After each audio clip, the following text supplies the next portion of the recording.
Hello, everyone. Welcome to the Automated Advantage. This is a podcast that's very casual. We talk to business leaders about their perspectives on how they got started, the business in general, AI, multiple topics. And so this week we're talking to the CEO of HyperFRAME, Stephen Dickens. And I hope everybody enjoys this episode and learns something from it. So, hi, Stephen. Thank you so much for joining my podcast this afternoon. Hey, Greg, thanks for having me on. Appreciate it. So just maybe just give a brief introduction of who you are and the company you work with. Yeah, so I'm Stephen Dickens. Despite this English accent, live in New York City. Well, not just north of New York City, New York State. I'm CEO and principal analyst here at HyperFRAME Research. We're a research and advisory firm. Work with some of the biggest names in tech. Really looking and analysing the market, what's going on in their space, helping some of the senior leaders think through go to market issues, messaging, some of those things. So that's what I do.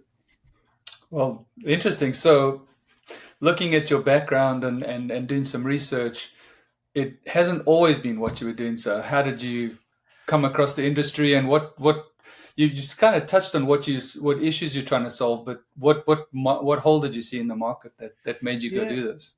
So the joke I like to say is that I spent 25 years being told not to have an opinion, and now I get paid for an opinion. So I'll back into what I mean by that.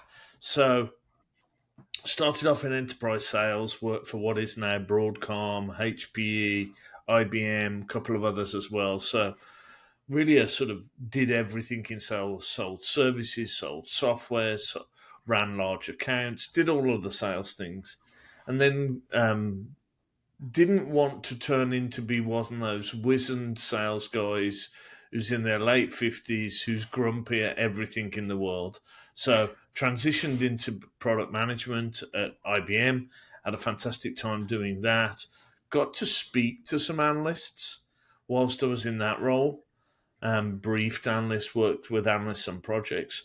Then came across a guy called Daniel Newman. Anybody who knows analyst relations knows Daniel's probably the most disruptive owner of a analyst relations firm out there.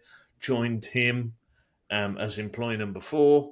Got a front row seat to watching that business blitz scale and make 9 acquisitions and grow a team, and then stepped out at the end of last year to be able to set up my own firm, and then that's where the story comes from here. So what I see as the gap is that there's a lot of friction in the analyst relations sort of market.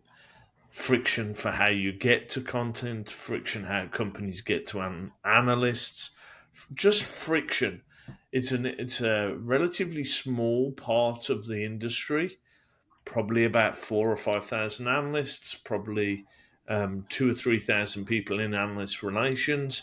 It's a pretty small business dominated by obviously Gartner, IDC, and Forrester. And it's led to some weird dynamics in the industry around friction.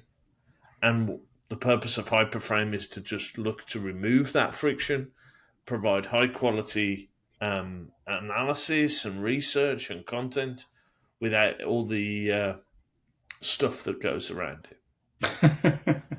Oh, that's it. I mean, interesting background. And so, as far as that's concerned, when again looking at your website and looking at the clips that you guys are on, some very um, prestigious TV clips and things like that is super interesting, and I got that side of it. When I look at your broad range of services from what you just mentioned, I saw the lead generation assistance and that type of stuff. How does that all play in? So there's really 2 sides to our business. One of them is behind the scenes. That's sitting down with the vice president of product management, sitting down with a senior leader, and really be able to help them think through. One of our advisory clients, 2 of their SVPs were going into a board meeting. Hey, can you just jump on a call with us? What are we missing? What's out here that maybe our team's not told us about? We want to ask you a bunch of questions for an hour and understand how you're looking at the market to see whether we've missed anything. It's a check going into a board meeting. We're also doing a sprint for a software company at the moment. They got a product launch in a couple of months' time. We've been working with them for 3 or 4 months, making sure that the messaging and the go-to-market and that the product is going to resonate when they launch it. The teams are very sort of close to it and are only getting an internal signal. We give them the ability to step back and get some perspective. So that's kind of half the business. Happens behind the scenes, happens under NDA and under embargo, sharing sensitive information, doing a piece of advisory on who a organization should look to acquire. Coming up with targets for them and talking to them about those targets and how they should think about those targets, where they are relative in the market. So that's the kind of behind the scenes side of the business. The public side of the business is white papers, webinars, if you need to drive demand off of thought leadership. So that's what we do in the second half of the business. Very public, very sort of out there on all of the channels to really drive interest and amplification and drive awareness and also put thoughts from vendors into the market so that they can harvest those in their sales campaigns. That makes sense, and that now it all ties together with some of those videos that I watched. So from your client perspective, so what does an ideal client look like for you guys? So we've got mega caps down to software companies with less than 10 people. So we do different things for different companies. So AWS is a client, Oracle is a client, IBM is a client. I'm obviously working in different levels in those clients than I would be working with a Series A company. So a lot of those bigger companies are looking for us really to dig in with product teams and help them from an advisory point of view. And then they've got a just huge marketing engine that needs third party validation and content and white papers. The smaller organizations, we service those in a lot more sort of, I suppose, hands on, organic type of way. Typically, there'll be a senior leader. We work with that senior leader. A question I ask is, what are the 3 big rocks you need to move to be successful? And how can we help you move those 3 rocks? That could be demand gen, it could be awareness, it could be thinking about an acquisition. You ask that question to any senior leader, they'll know what their 3 biggest priorities are. And then we tend to just lean in and helping. Can I go and help Andy Jassy at AWS with his 3 big rocks? Yes. Does he come and ask me? Probably not. Would a CEO of a Series A's, a 200-person company, 300-person company, would they come and ask? Absolutely. So you end up having relationships with everything from mega caps down to Series A, but for different reasons and different things. I understood. Yeah, because I was going to ask you why wouldn't they go to Gartner, and you sort of answered that question. So because it's different things. You look at the TAM of the analyst relations space, it's probably about 12 to 15 billion. Gartner's got half of it. Gartner's got a lock on customer insight. And then they've obviously got a lot of information on the vendor landscape. IDC's got a lock on data and market share from the industry. Forrester's got a little bit of both of those on a smaller scale. But independent analysts can bring a lot of value in particular markets and particular skills. And we tend to get used by the bigger vendors as just another voice and another piece to build into the mix. So it won't be just Gartner, IDC, and Forrester that they'll call on. It'll be also, hey, we want to validate that perspective and get a different conversation from Stephen and the HyperFRAME team. Okay, that makes that helps and put a lot of context in there. So, and as far as as you've started this business and you're growing, and with it sounds like never a dull moment. But how does a typical day look like for you? So there's 2 types of days. There's the day on the road at a conference, and there's the day on the road day at home. So I'll sort of parse the answer into 2. So the day on the road is typically a Monday to Thursday, at a tech conference that is locked up by the vendor, chatting to their ELT, trying to understand and parse their strategy. Very fortunate, get access to some of the most important people in the industry. I mean, this week I got a chance to ask Hock Tan, the CEO of the eighth largest company in the world, Broadcom, questions about his VMware strategy. Next week I'll be with probably Chuck Robbins from Cisco, because he'll probably be at the Splunk conference. If not, it'll be the senior leaders of Splunk. So I'm very fortunate that I get a chance to sort of engage with the senior leadership of some of these biggest tech companies. So that's kind of 1 week of the sort of typical week. That's in a room with 40 or 50 analysts, sort of locked up for 2 or 3 days, really deep diving on a company and its strategy. So then there's the days not on the road. That is working on projects, working with the team on a white paper, speaking to a customer about a project, doing an inquiry or advisory call, working with one of those teams on, hey, we want to understand what's going on. Can we tap into you and your knowledge for an hour? And then there's a sales component, reaching out, trying to sell the next white paper, sell the next project, sell the next advisory agreement. So that's what the sort of days at home look like.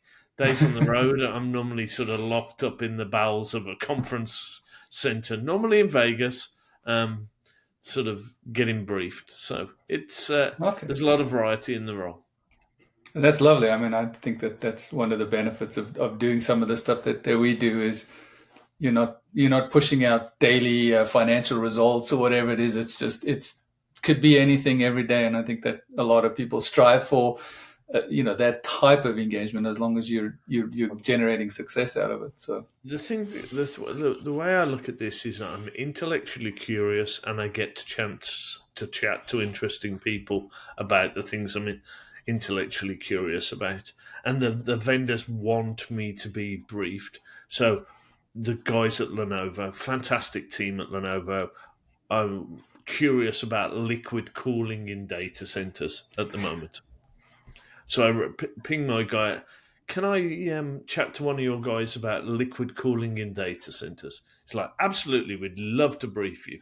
They put one of their best and brightest on the call and answer any of my questions for 45 minutes.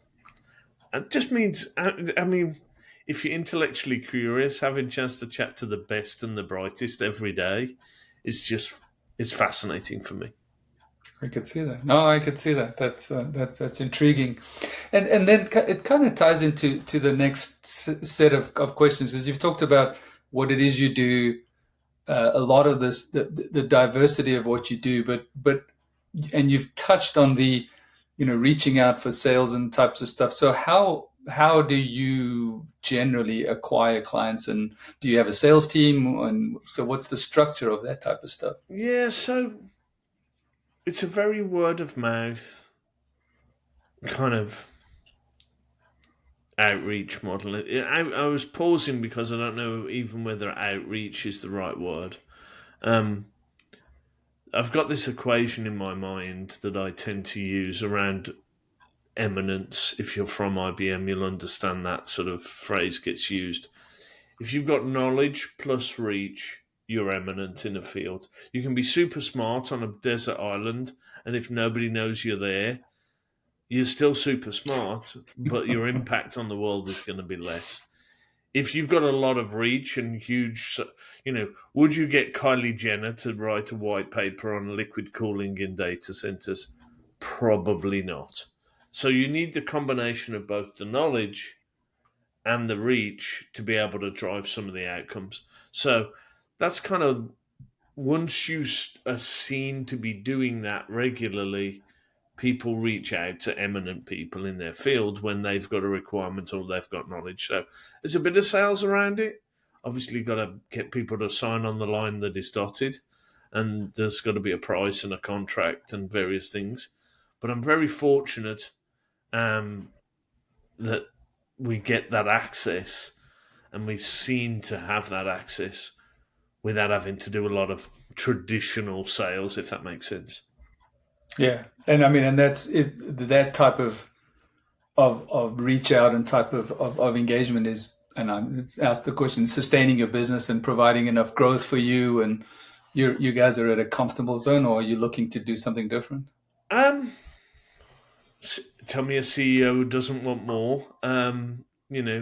Obviously want more. Obviously want the business to grow. Want to empower the team, have them work with bigger and better clients on more and more projects. Obviously, so thinking about how we grow this and how we scale it will probably bring some sales resource in just to put structure and scale around it. But I think I'm always going to remain very blessed that this isn't dialing for dollars, calling random strangers. There's a lot of inbound. There's a lot of relationship. There's a lot of referral. So it's a very sort of different model than your SaaS salesperson for a company Hmm. that people have never heard of, and you've got a territory of 1,000 customers, and you got to just get people to interact.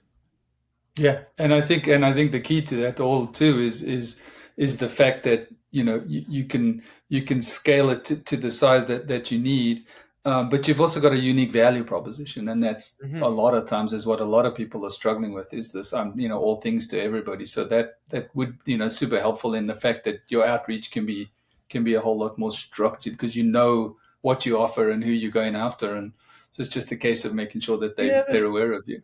I mean, Forrester's got 1,500 customers. They tell people that as part of their earnings. There's probably about 3,000 customers total that spend money with analysts or would consider working with analysts. So it's a relatively well defined market. You know, we don't have all of them yet, but that's the plan. Mhm. There's plenty of opportunity for growth. Hmm. Yeah, that's yes, and like you said, no, there's no CEO out there that I say would say, "Hey, we're good, we're happy, we don't need to make any more money or get more customers."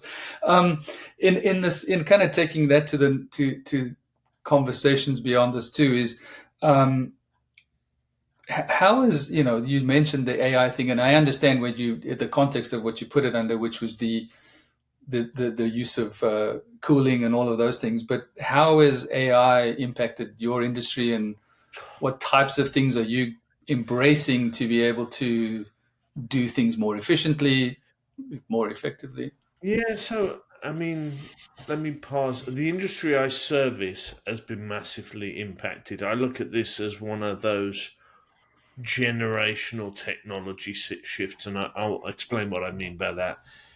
I'm got enough white in my beard to have been involved in the rise of mobile phones. The advent of the iPhone in 2007.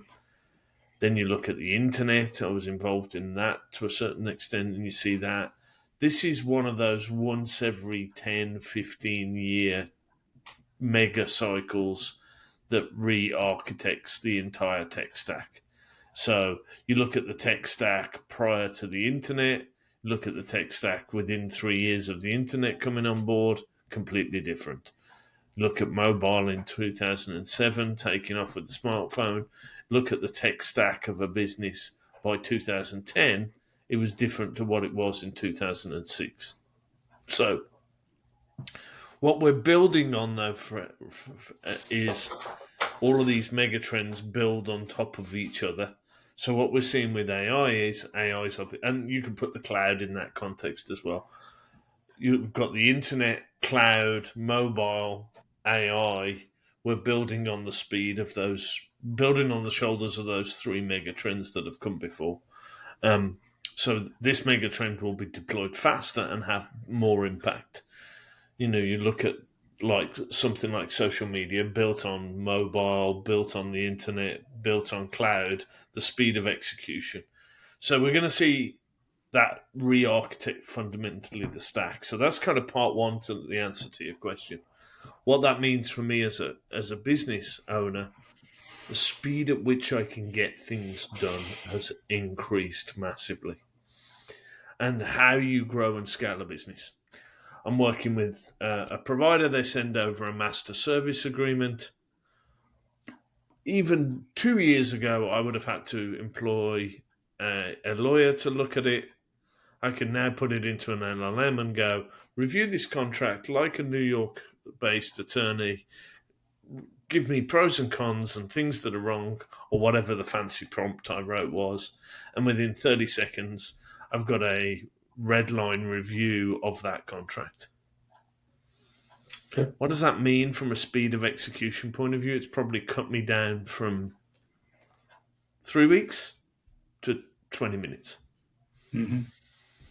You And how apply about that to every bit of a small business. The engine's huge. We're talking about podcasting. You're going to go mhm. and use this file and apply a bunch of tools in Riverside that are AI driven to do editing. 3 years ago, you needed to employ an editor. Yeah. Every bit of the business tech stack is being re-architected, whether it's CRM, whether it's HR. I wrote a job description in 5 minutes the other day. Yep. Yeah, no, understood. And I was thinking through when you were talking about, producing your white papers and maybe this kind of question with a statement that there's a question to it. So the questions to the statement is, how is white paper writing being impacted by that? And I'm assuming you're doing something related to that. But more so, there's this notion that AI is going to replace all these jobs. And my feeling and comment is, and I'd be curious on yours, is you still need somebody to check the homework for most of this stuff. So you maybe Yes. just take those two things. So if you wind back 5 years before the advent of the Model T, the role of a farrier existed. Farriers still exist today. People still put shoes on horses. But within 5 years, there was a lot less of those people. We used to make nails by hand. We've done lots of things over the last 300 years that still maybe exist, but have been automated out. We were an agrarian society that used to live and work on farms to create enough food to feed ourselves. I don't know a farmer now, whereas 60% of the entire economy was farming. Go back 200 years. So, whilst I believe AI is going to be disruptive, why it is going to get rid of a bunch of jobs, that's a net positive for society. People were working down coal mines 50 years ago with a life expectancy of 50 years, probably a horrible life, not earning much money, working 6 days a week, being attached to a 50, 60-hour work week, looking at a screen.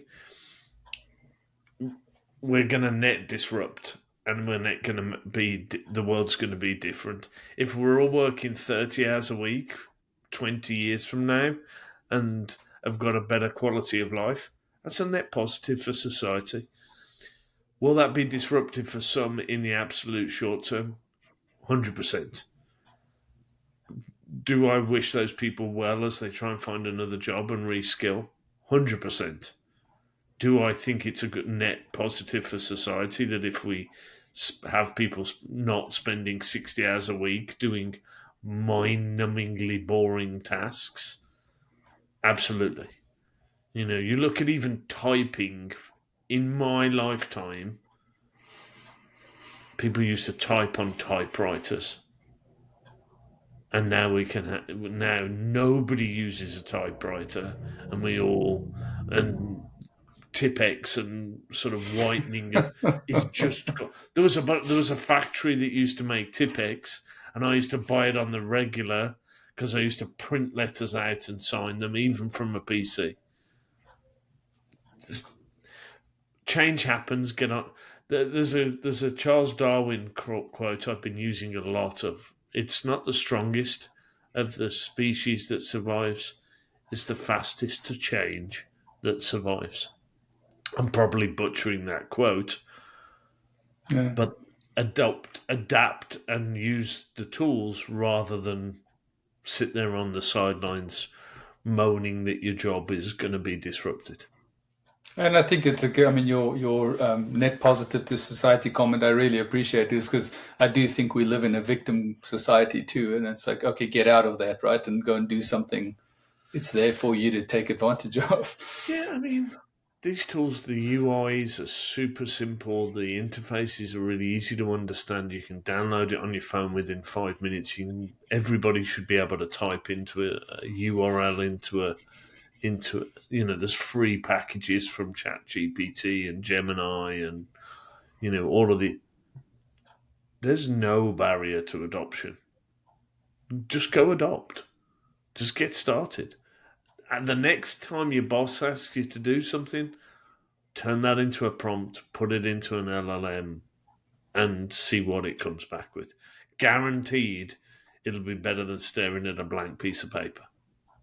100% agree. No, and so very interesting and appreciate again the perspective. So kind of just wrapping up for the next few minutes. And one of the things that I'm trying to reach out to people as well is just sharing people's experiences with starting a business. So we talked about your typical day. We talked about all of these things like, okay, what's your 2 or 3 key points, words of wisdom, whatever it is that says if somebody was starting a business, here's what I would focus on doing.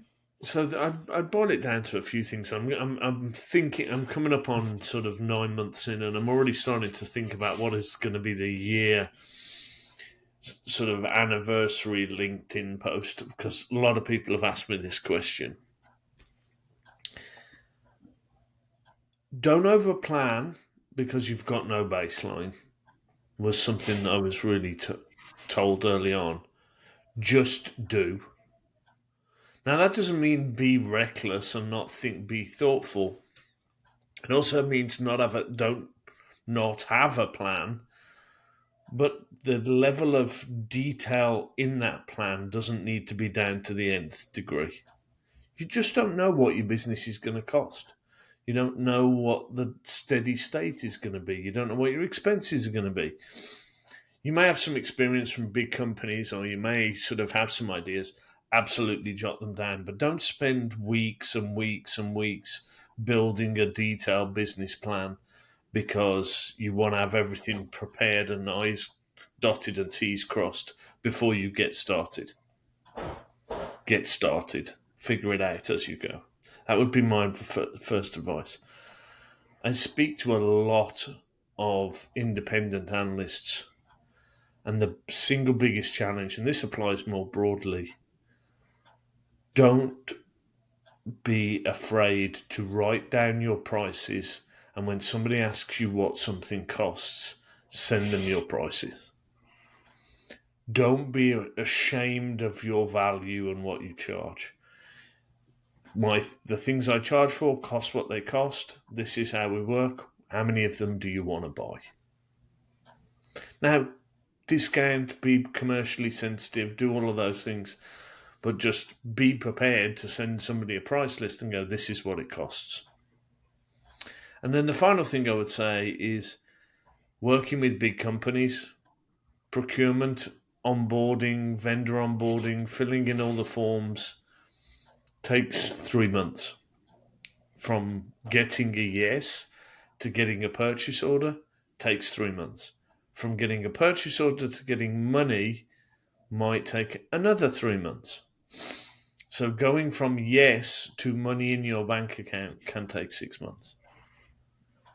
You're not going to get the money. You're not going to get the money next week if they sign this week. Yeah, no, I know.